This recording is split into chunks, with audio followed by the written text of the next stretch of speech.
The drill hall shook as boots slammed to attention, yet the general's voice cut through it all. "Get her out of my sight, bury her in concrete if you have to," he barked, jabbing a finger toward the small woman in the grease-stained maintenance uniform. A few soldiers snickered. Others averted their eyes. Power rolled off the general like heat from a blast furnace, and she seemed to shrink beneath it, silent, steady, motionless. Then she lifted her gaze.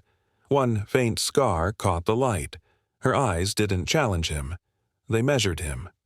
The room cooled. She reached into her pocket and placed a single black identicard on the table. No emblem, just a clearance code that turned every face pale. The general's throat locked. If you've ever witnessed a moment when truth overturned rank, tell me, where in the world are you watching from?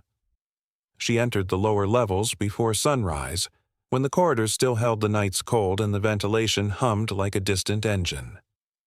Most people never looked down here, too quiet, too plain, but she walked it with the familiarity of someone who had mapped every inch.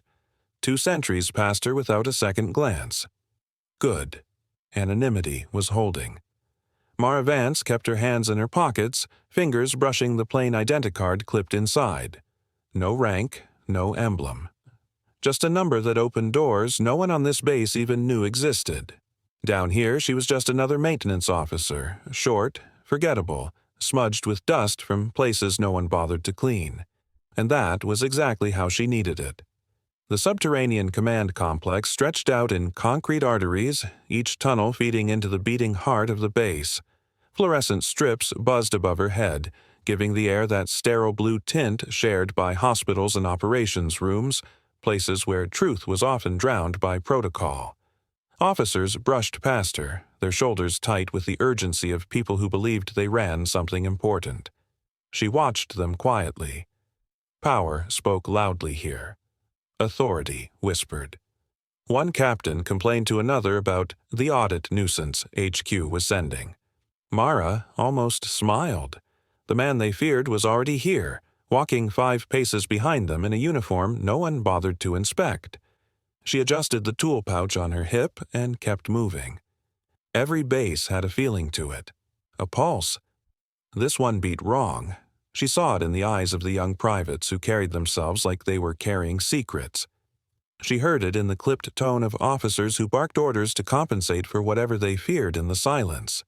She felt it in the air, that faint static that comes from too many lies stacked on top of one another. Her job was never to kick doors down. Her job was to know which doors needed kicking and who was hiding behind them. She passed the detainment wing and paused just long enough to hear a muffled voice inside. Not a protest, just a man asking for water. Regulations allowed it. The guards ignored him. Mara noted it without expression and continued on. Weeks ago, the Strategic Oversight Directorate received a scatter of red flags from this base. Supply discrepancies, unrecorded transfers, personnel who vanished off rosters with no explanation. None loud enough to spark an investigation on their own, but together they formed a pattern. A quiet, dangerous one. So she came herself. The director, hidden under grease and quiet steps. She hated the deceit.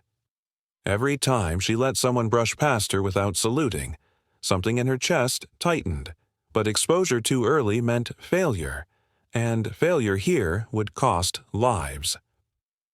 At a cross corridor, 2 lieutenants debated something in low voices. "He wants the new audit officer gone by the end of the week," one muttered. "The general said he'll handle it himself." "Does he know who they're sending?" "Doesn't care. Says rank means nothing under his roof." Mara absorbed the words like she was absorbing the fluorescent light, quietly, without reaction. She stepped around them and kept walking. The general again. Always the general, threaded through every conversation, every order, every fear. She'd met his type before. Men who thought authority was a volume knob. Men who mistook fear for respect. They rose fast, burned hot, and left ash behind them. The elevator to level 6 opened as she approached. An operations sergeant rushed out, nearly colliding with her. "Watch it," he snapped. She gave him a nod, small and neutral, and the sergeant stormed past her, irritated he couldn't provoke a reaction. She entered the elevator alone. As the doors closed, her reflection stared back. Simple uniform, messy hair, eyes that gave nothing away. Not the face of the woman who briefed the Joint Chiefs, not the woman who had redirected entire divisions with a sentence. Down here she was a ghost wearing skin. Level 6 was the nerve center. Screens lined the walls, tracking aircraft, patrol routes, encrypted communications. She walked straight through it. None of the officers questioned her presence. Maintenance workers were invisible until something broke. A young technician at one of the consoles noticed her lingering by a data port. "You need something, ma'am?" he asked cautiously. His voice was steady, but she caught the flicker of unease behind his eyes. He sensed something about her didn't fit. "Just checking a routing issue," she replied, keeping her tone flat, unremarkable. He nodded and returned to his work, but his gaze drifted back twice. The good ones always noticed. They saw people for who they were, not what they wore. Mara extracted a data key from her sleeve and slipped it into the port while shielding the movement with her body. A small light blinked, evidence copied, time-stamped, encrypted. She removed it in one smooth motion. The entire process took less than 3 breaths. She continued her circuit, stepping through map rooms, logistics, hubs, and briefing chambers. Every detail mattered. The base ran like a machine assembled under pressure, efficient on the outside, corroded underneath. By mid-afternoon, she entered the observation deck overlooking the motor pool. A column of armored vehicles idled below, exhaust curling upward like faint ghosts. Officers walked the line, jotting notes on clipboards. The general himself stood at the far end, towering, decorated, radiating that heavy confidence of a man used to being obeyed. People around him shifted subtly. Not toward him, away. That was how she recognized arrogance long before it spoke. His voice carried across the deck. "That audit officer arrives tomorrow. I want them handled before they open their mouth." Someone chuckled. Someone else pretended not to hear. Mara watched from the shadows at the railing, unseen. She remembered a desert airstrip years ago, a younger version of herself standing beside a downed helicopter as a colonel lectured her about knowing her place. Hours later, she had coordinated a rescue operation that saved his entire unit. He never apologized. Men like that rarely did. She left the deck before the general saw her. Walking back through the corridors, she felt the weight of the place settle deeper into her bones. The truth was here. It was just buried under uniforms and signatures and men who thought rank was armor. Near the end of her route, a corporal stepped aside to let her pass. He gave her a quick nod, respectful, intentional, the kind that wasn't about rank but instinct. She returned a small nod. Not many could read the room as he did. She reached the maintenance alcove where she kept her small workspace, the perfect cover for someone everyone ignored. She set the data key into a hidden port under the desk, letting the transfer run. Evidence, patterns, motive, chain of command. Everything was lining up. She sat on the edge of the metal bench and took a slow breath. The kind you take when you know something is about to change direction, and there's no stopping it. For weeks, she had been preparing the ground. Now it needed only one misstep. Just one. And as she reviewed the general's latest orders on the screen, she saw it. The critical error, the crack in the facade that would bring everything to the surface. She stood, pocketed the identicard, and walked out. The clash she came for was no longer inevitable. It was imminent. The explosion rolled across the training field just as she stepped into the open. Dust lifted. Men shouted. A vehicle burned where it shouldn't have been. Mara didn't flinch. She simply watched the fire climb into the sky, steady as a metronome. Soldiers ran past her to stage the chaos, but she saw the details they hoped she'd miss. The scorch pattern too tight, the triggering wire half buried but not deep enough, the timing off by several seconds. An accident built by someone who thought fear worked better than a warning. A sergeant approached her, face tight. "Ma'am, you might want to stand clear." She nodded once and stepped aside, letting him feel like he was in control. Men in positions like his needed small victories to survive. She understood that. The fire crews arrived fast. Too fast. As if they'd been waiting behind the tree line for a signal instead of a real emergency. The whole scene breathed stagecraft. She walked the perimeter with slow, measured steps, memorizing the layout, the angles, the men. Someone was sending a message. Leave. She didn't. When the flames died and the smoke thinned into ribbons, she crouched beside the wreckage. Her fingers hovered over the twisted metal, not touching, not contaminating, just reading. A shaped charge, placed where it would never have killed her but would have shaken her nerves. Whoever rigged it didn't understand her at all. A shadow fell over the debris. Maintenance should stay in maintenance, a young lieutenant muttered as he passed, not bothering to look at her. He wore the general's confidence like borrowed armor. She rose, wiping ash from her sleeve, and walked away without a word. The tension followed her back into the underground corridors. It clung to the air vents, the fluorescent hum, the boots echoing along steel-plated floors. The general was escalating early. Predictable. A man like him used intimidation as punctuation. By midday, she received the summons. A staff sergeant delivered it like a sentence. "General wants you in his office, now." No rank acknowledgement, no courtesy, just weight thrown forward expecting her to carry it. She met his eyes with steady neutrality. "Lead the way." The walk to the upper wing was silent. Soldiers moved aside without understanding why. Some sensed the wrongness drifting through the day, like weather shifting before a storm. When she entered the general's office, he didn't rise.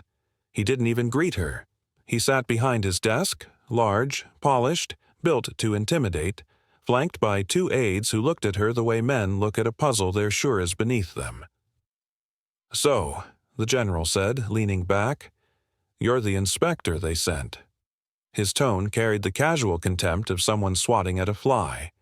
She kept her posture loose, non-threatening, a small figure in a plain uniform. It let him feel big. "Yes, sir," she said. He laughed under his breath. "I've had logistics officers before. Always think they're here to find ghosts. Always leave realizing everything is in order. You'd be wise to learn that firsthand." She didn't respond. Silence had a gravity of its own. A man like him always filled it with more than he meant to reveal. He tapped a pen on his desk, studying her. "You were seen near the training accident," he said. "Above your pay grade, wouldn't you agree?" She met his gaze quietly. "I go where maintenance is required." A smirk tugged at the corner of his mouth. "Maintenance," he repeated as if tasting the word and finding it amusing. "Yes." "Well, stay in your lane. I give you 1 week. If you interfere again, I'll have you reassigned to a depot so remote you'll need camels to get there." She let the threat hang between them, absorbing its shape, its intent. Then she nodded once. "Understood, sir." He waved her away like a servant dismissed. She walked out with the same steady pace she had walked in with. No hurry, no reaction. Just a slow exhale once her back was to the door. The aides whispered behind her. She didn't even blink. "She's nothing. The general will break her." In the lower corridors, away from the performance of hierarchy, she allowed herself a breath. A controlled one, softened at the edges, but deliberate. The kind taken by someone cataloging threats. She moved through the mess hall during off hours, sitting beside a pair of enlisted soldiers who stiffened at her presence. She spoke quietly. "What happened to the men from Bravo Squad last month?" The privates traded glances. One shook his head. "I don't know, ma'am." She waited. Patience, not pressure. Finally, the other leaned closer, voice barely a thread. "They were sent on a night exercise. Never came back. No debrief, no report. Just gone." She gave him a slow nod, then rose. No promises, no comfort. Soldiers learned early not to expect either. Later that night, she crossed paths with a mechanic in the motor pool. Older, worn by deployments, the kind who measured people by instinct rather than rank. "Someone's sniffing around," he said quietly, not looking at her. "General doesn't like sniffers." "Do you?" she asked. He tightened a bolt until the metal squealed. "I like truth. Haven't seen much of it lately." She left him with that. Trust wasn't built in a night. It was earned in shadows, traded in silences. Every few hours she slipped into an unused comms alcove and transmitted encrypted pulses, short bursts of data carrying evidence and observations back to a headquarters no one here imagined existed. She kept the messages sterile, factual, no emotion. Emotion made intelligence analysis messy. By the third day, the general's staff moved with sharper edges, whispered faster, watched corridors as though expecting someone to emerge from the walls. They sensed resistance in the air but had not yet found its source. He mistook her calm for defiance. He mistook defiance for weakness. He mistook weakness for something he could crush. Just before evening chow, word spread through the base that the general planned to address issues of discipline in the central drill hall the next morning. Men said it with the uneasy tone of people who've seen speeches turn into spectacles. Mara returned to her small maintenance alcove.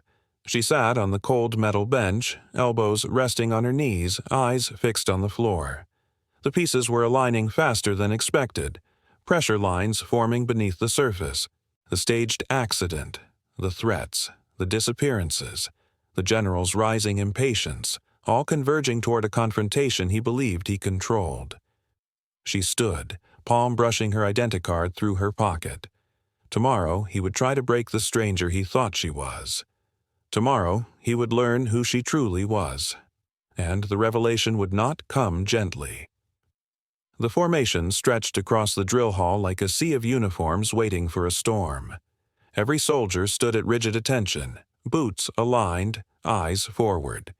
The air carried that heavy quiet found before live-fire exercises or bad news. And at the far end, raised on a metal platform, the general watched his audience gather like prey. Mara stepped into the hall without hesitation. The room didn't notice her at first. Hundreds of bodies moving in practice discipline made her small silhouette disappear. That was the advantage of being underestimated.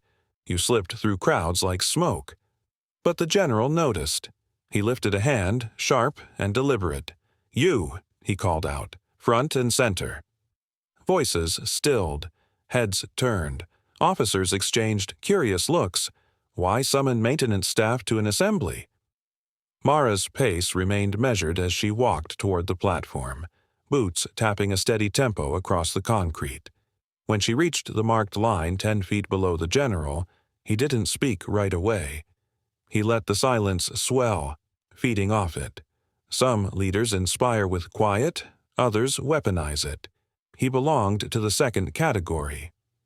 "This," he announced, sweeping a hand toward her, "is the Inspector HQ sent to evaluate my command." Murmurs rippled through the ranks. The officers laughed first, short, nervous bursts waiting for cues from him. The enlisted soldiers stayed silent. They had no luxury for laughter. The general continued. "She's been wandering around like she's hunting for secrets. Instead, she's been wasting our time." His gaze sharpened, cold and dismissive.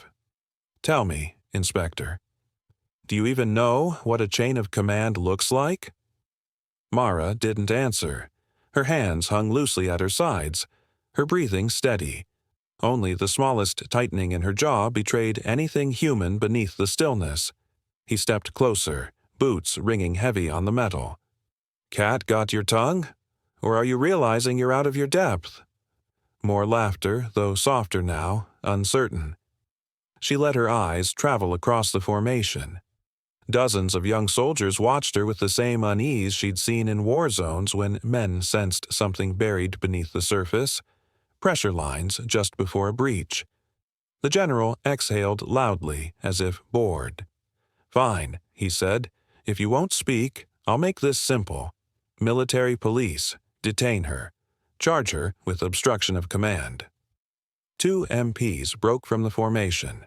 Their confidence was forced, shoulders stiff as they approached. They didn't see a threat. They saw an inconvenience the general wanted removed. Mara stepped forward. Not enough to challenge. Just enough to shift the air. Her hand slid into her pocket and withdrew the identicard. The same plain, black rectangle she had carried in silence for years. She held it between her fingers, letting it catch the overhead lights. The MPs froze. "Scan it," she said quietly. A hesitation. Then one of them took out his handheld scanner and passed it over the card. The device chirped once, then again. Then the display flashed red, then white, then a clearance code none of them had ever seen. The sound moved through the hall like a wind shift. Conversation stopped. Breathing stopped. Even the general's smirk faltered as he registered the code, far above field command. Far above him. The MP swallowed hard. "Sir, this clearance, it outranks—" Mara spoke before he finished. "My name is Colonel Mara Vance," she said, voice low, steady, carrying through the hall with the weight of something undeniable. "Director of Strategic Oversight. Under emergency authority, I command all branches until this investigation concludes." The words didn't echo. They didn't need to. They settled, heavy, final, into every mind present. The officers who had laughed now stood pinned by their own silence. The enlisted soldiers stared like the ground itself had shifted beneath their boots. A shockwave of realization washed through the formation, subtle but unmistakable. A tightening of shoulders, a recalibration of posture, a recognition of who truly held the reins. The general's face drained of its practiced confidence. Not fear. Not yet. Just the dawning comprehension of irretrievable miscalculation. He stepped toward her, voice cracking at the edges.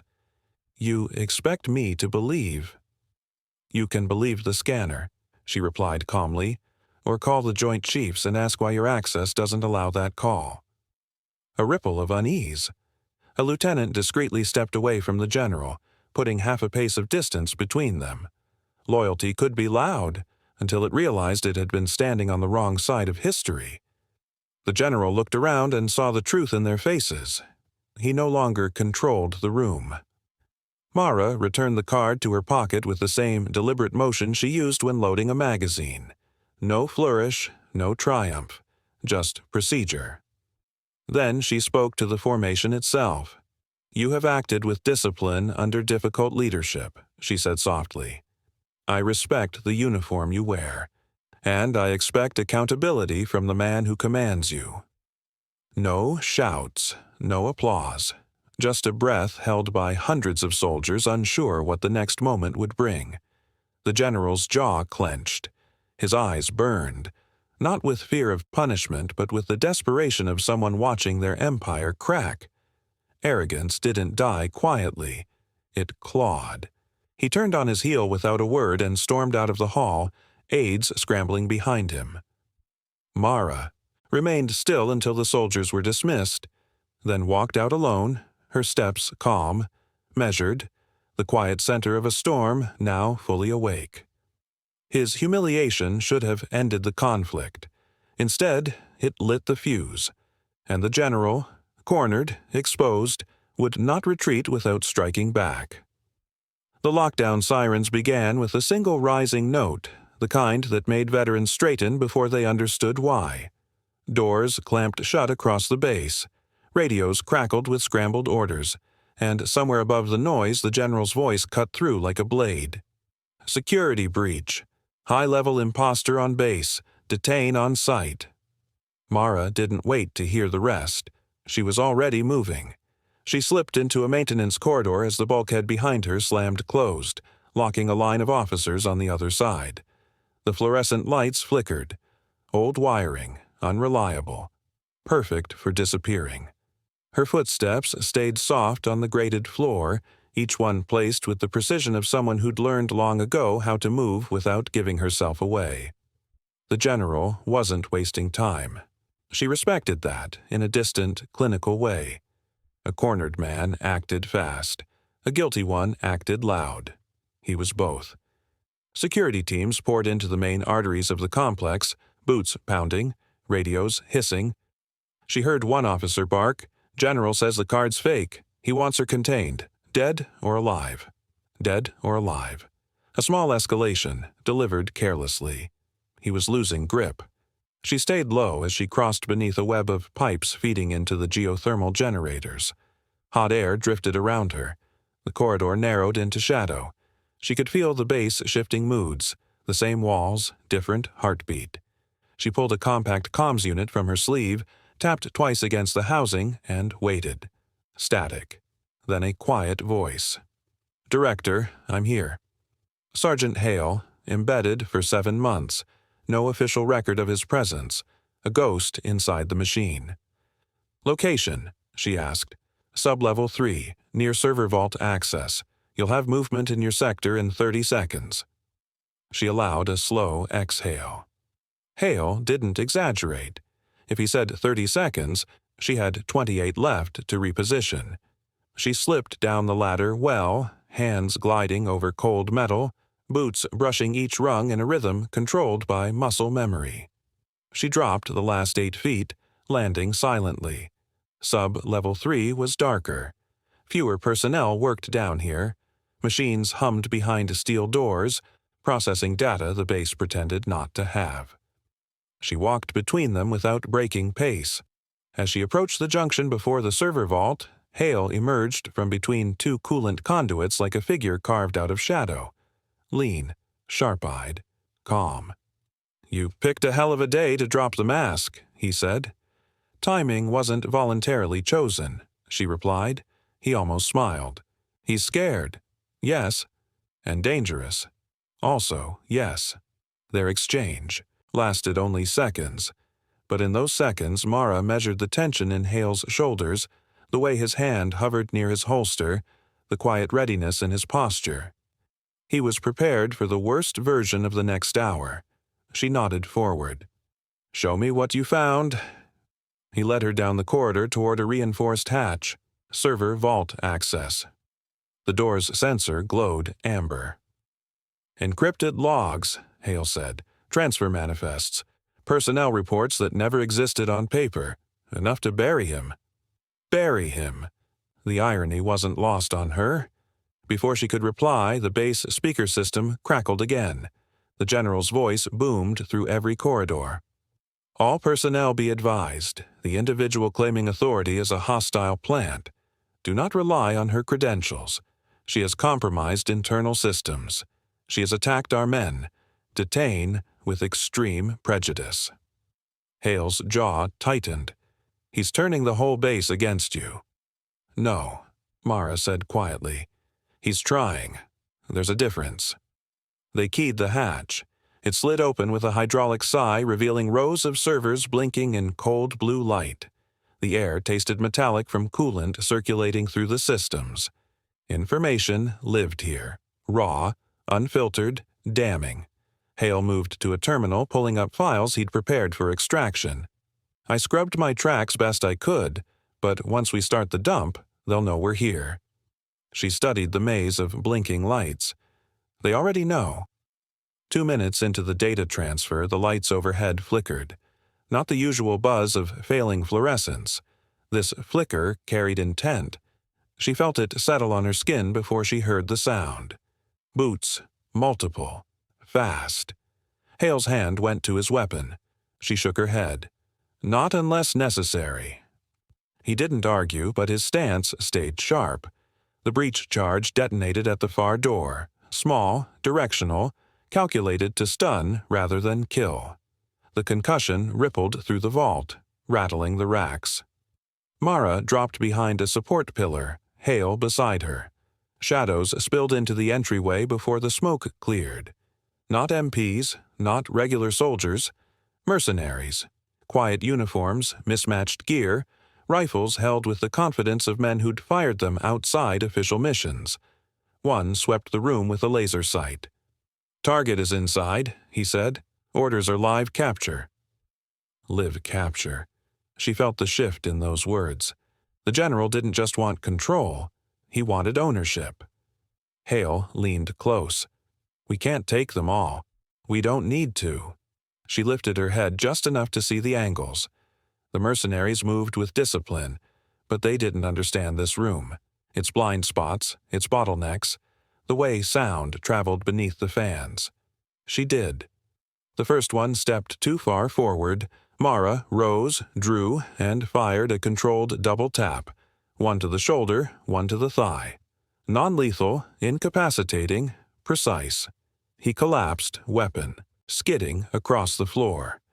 Hale took another, aiming low, disabling without killing. The vault echoed with gunfire and ricochets, but Mara moved as if the noise passed around her instead of through her. She advanced in measured steps, firing only when she saw intent become threat. A mercenary lunged toward Hale. Mara intercepted, pivoting into a disarm that pulled him off balance. She struck once, sternum, calibrated force, and he fell, gasping for air. The last man hesitated. He wasn't afraid of her aim. He was afraid of her calm. He raised his rifle slowly, uncertain. "Stand down," Mara said. He shook his head. "General says you're a traitor." "Then he fears what I know." A beat. His rifle wavered. That was enough. Hale moved behind him and swept his legs, pinning him without injury.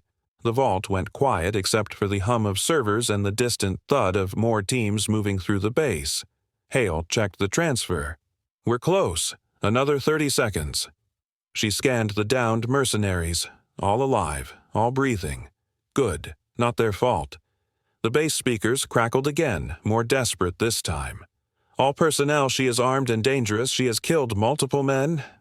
A lie. Predictable. She let it wash over her. Hale looked at her. They're going to believe him. For a moment. What happens after that moment? She didn't answer. Not yet. The transfer completed with a soft chime. Hale pulled the drive, sealed it, and handed it to her.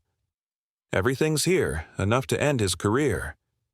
"Enough to end more than that," she said quietly. Boots thundered again outside. More men, more confusion, more pressure. She pocketed the drive. Time to move. They slipped back into the maintenance corridors, shadows carrying evidence that could topple a command. The lights above them pulsed red. The base was fully locked down now, every exit sealed, every camera searching. She felt the walls closing in like a vice, but she also felt something else, the shift in momentum. The general had struck hard, reckless, loud, and now she finally held the piece she needed to strike back. As they disappeared deeper into the complex, the sirens wailed above them, the whole base caught between truth and deception. Her next step would decide which one survived. The unfinished wing of the base felt like another world, half concrete, half shadow, the air full of dust that tasted like dry earth and cold metal. Mara stepped into it with the quiet of someone who had already accepted the cost of the next few minutes. Behind her, distant alarms faded as the lockdown buckled under its own confusion. Ahead of her, a single voice cut through the emptiness. "You think you can take my command?" the general shouted, his tone cracking under its own weight. She didn't answer. Silence was the only reply that had ever unsettled him. Floodlights snapped on, throwing long, harsh beams across exposed rebar and unfinished platforms. The general stood near a curing pit, wet concrete swirling beneath a suspended mixer. Loyalists flanked him, rifles raised but hands unsteady. They weren't sure whether they were aiming at an enemy or their conscience. The general pointed at her, spit flying with the force of the words he'd been waiting to unleash. "Bury her in concrete." The order echoed against the bare walls, loud enough to shake loose a little dust from the ceiling. But none of the men moved. Their boots stayed rooted to the ground, caught between habit and truth. The hesitation told Mara everything she needed to know. The general's authority had already begun to crack. She walked forward anyway. The dust under her boots rose in small clouds, drifting through the harsh beams of light. She kept her hands where they could see them, open, controlled, honest in a way the general had never been.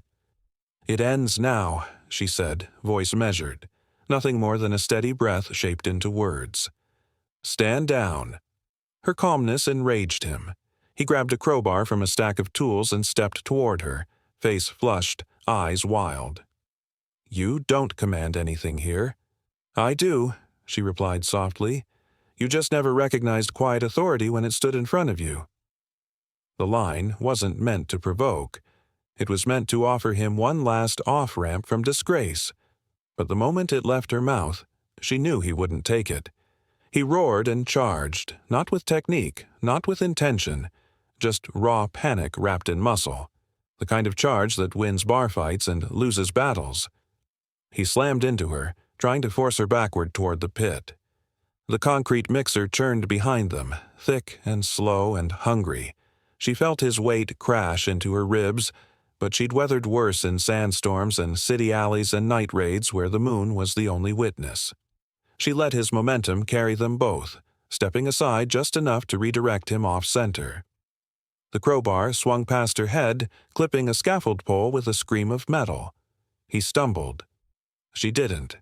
He recovered with a clumsy hook, telegraphed by the full twist of his shoulders. She blocked it with her forearm, absorbing the force, grounding herself. The impact stung, but pain was just information. She'd learned to read it years ago. He lunged again, hands reaching for her throat. She pivoted, grabbed his wrist, and used his own momentum to pull him sideways. His boots skidded on the dust-covered concrete. "Stop," she said, giving him one final chance. He answered with a wordless growl and threw himself at her.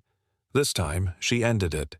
She stepped inside his reach, dropped her center of gravity, and used a simple, efficient takedown, a maneuver taught in every combat course but perfected only by those who understood restraint better than aggression.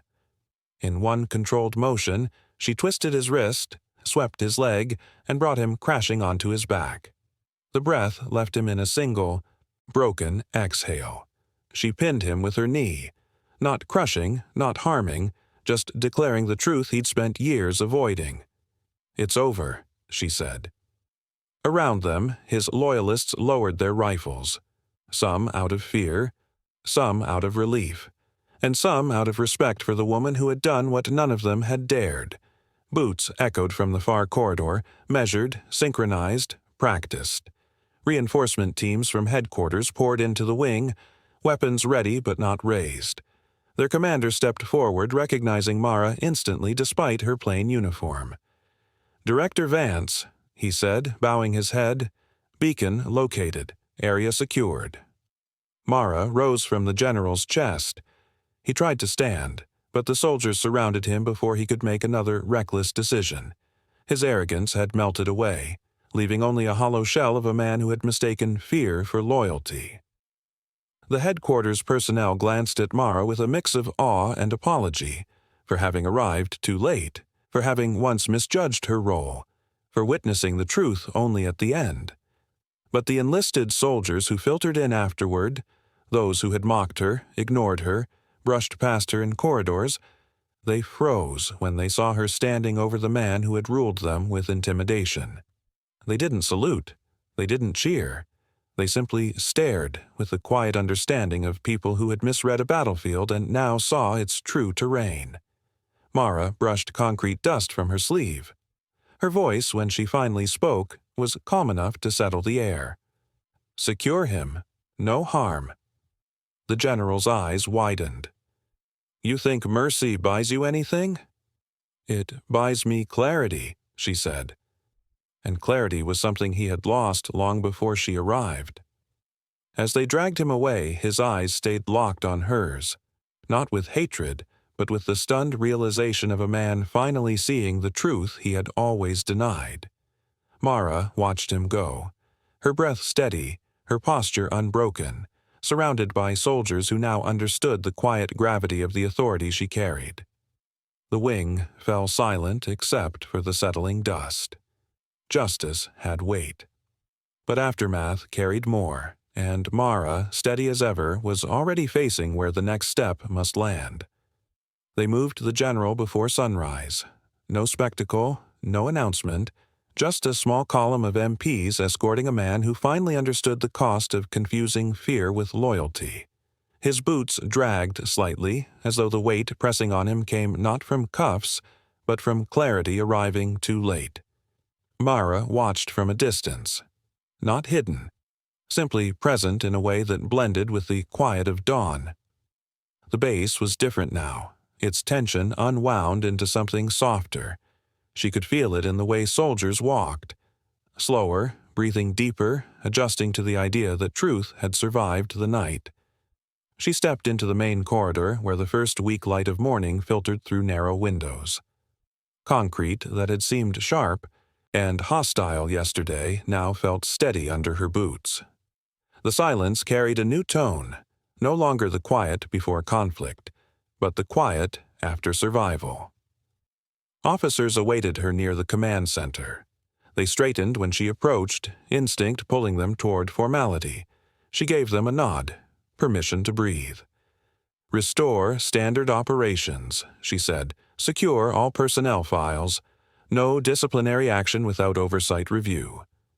They answered with crisp affirmations. Not out of fear, out of recognition. Inside the operations room, screens flickered awake as night crews rotated out.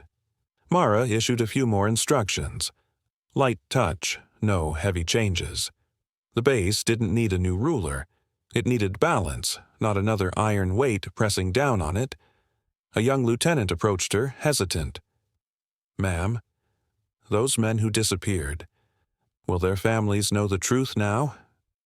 She met his eyes, the first time he'd dared to meet hers directly. "Yes," she said. "Truth goes to them first." The lieutenant nodded, jaw tight. A small, quiet grief lived behind his expression. She let him have it without intrusion. When she turned to leave, two privates waited in the hallway.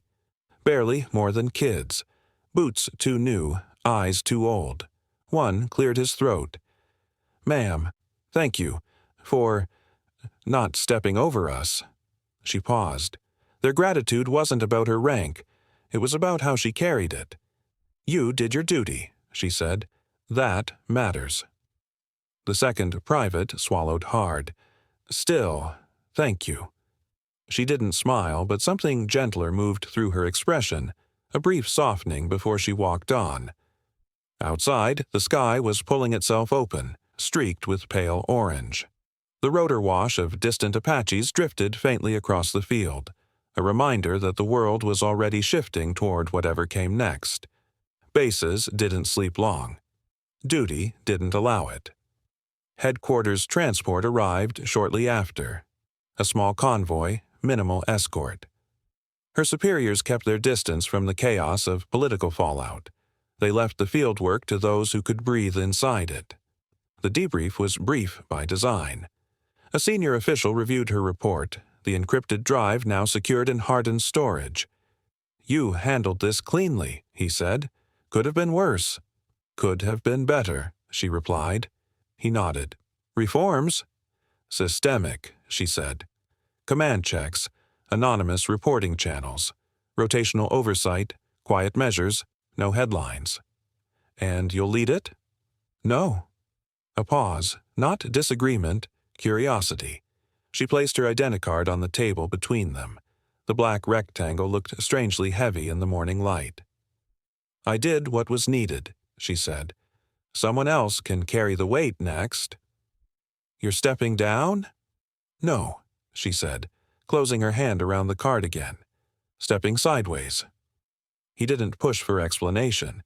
People at his level understood that. Power wasn't always held by those most visible. When the meeting ended, Mara walked past the convoy and instead headed toward the perimeter road. The base behind her stirred with new rhythms. Honest ones, or at least moving in that direction. Soldiers saluted her as she passed. She acknowledged each one with a nod, nothing more. At the far edge of the compound, she paused. The world beyond the wire waited, wide, flawed, in need of the same quiet vigilance that had carried her this far. She slipped the identicard back into her pocket. Not gone, not displayed, just held quietly, like a responsibility she chose to wield without being seen. Then she walked on, disappearing into the soft light, leaving behind a base that would speak of her in low tones, unsure whether they'd met a shadow or a guardian. Honor didn't need an audience. It only needed a place to stand.